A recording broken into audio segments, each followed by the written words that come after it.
I know who you are. You're Jean Valjean.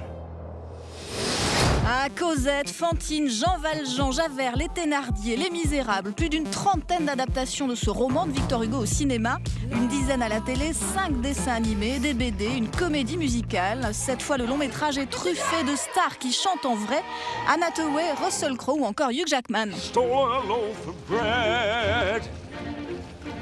My sister's child was close to death. Les Misérables, une franchise qui marche. D'ailleurs, la dernière fois que Les Misérables ont fait le buzz, c'était ça.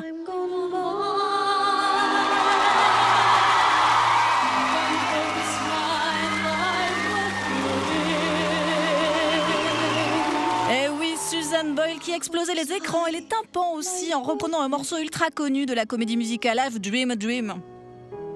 I dreamed that love would never die.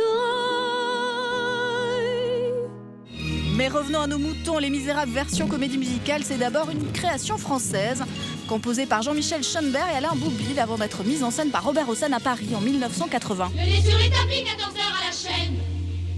Ça, c'est en effet l'album concept des Misérables, comme dans Starmania par exemple, qui sort avant le spectacle et qui, si possible, fait un succès et après on monte le spectacle. Donc en fait, cet album est sorti en 78.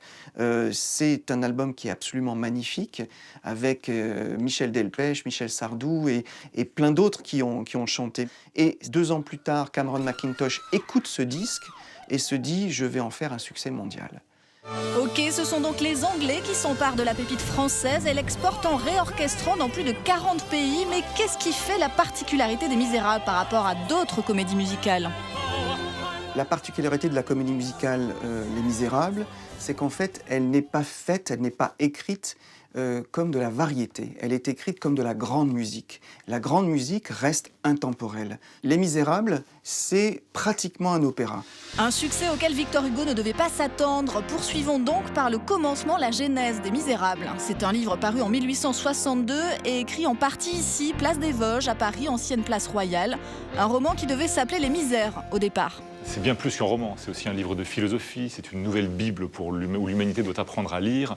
C'est un roman donc, qui a aussi des aspects de théâtre et qui a aussi des poèmes à l'intérieur. Donc c'est un livre total. Il l'a conçu pour s'adresser à tout le monde en France, mais aussi dans le monde entier. Lui-même se sent, puisqu'il est en exil à ce moment-là, de moins en moins français et de plus en plus européen et universel, et que donc les problèmes qu'il traite dans ce roman s'adressent à tous les gens.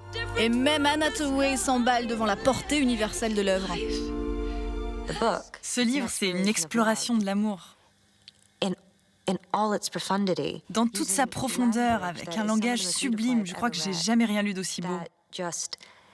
Ça vous prend en plein cœur, ça vous illumine le corps et l'âme. D'ailleurs, Victor Hugo avait flairé le potentiel théâtral puisqu'il est à l'origine de la toute première adaptation théâtrale. Le premier adaptateur, c'était le fils de Victor Hugo lui-même, Charles Hugo, à qui il a confié l'adaptation théâtrale des Misérables. Après, il y en a eu des milliers d'autres. Mais évidemment, une comédie musicale l'aurait enchanté sans aucun doute. 151 ans après la parution du livre de Victor Hugo, le succès ne se dément pas. La comédie musicale a rapporté en tout 5 milliards de dollars depuis 1980. Mais au final, pourquoi ce succès plus anglo-saxon que français ? Il ne faut pas oublier que la comédie musicale est une forme de spectacle américain. En France, Les Misérables, d'abord, il y a beaucoup de critiques qui estiment qu'on n'aurait jamais dû mettre Les Misérables en musique, ça ne se fait pas. C'est un sacrilège. Et puis ensuite, Les Misérables, dans la version de Cameron Mackintosh, est quand même une version qui est très formatée Broadway. Another day, another destiny.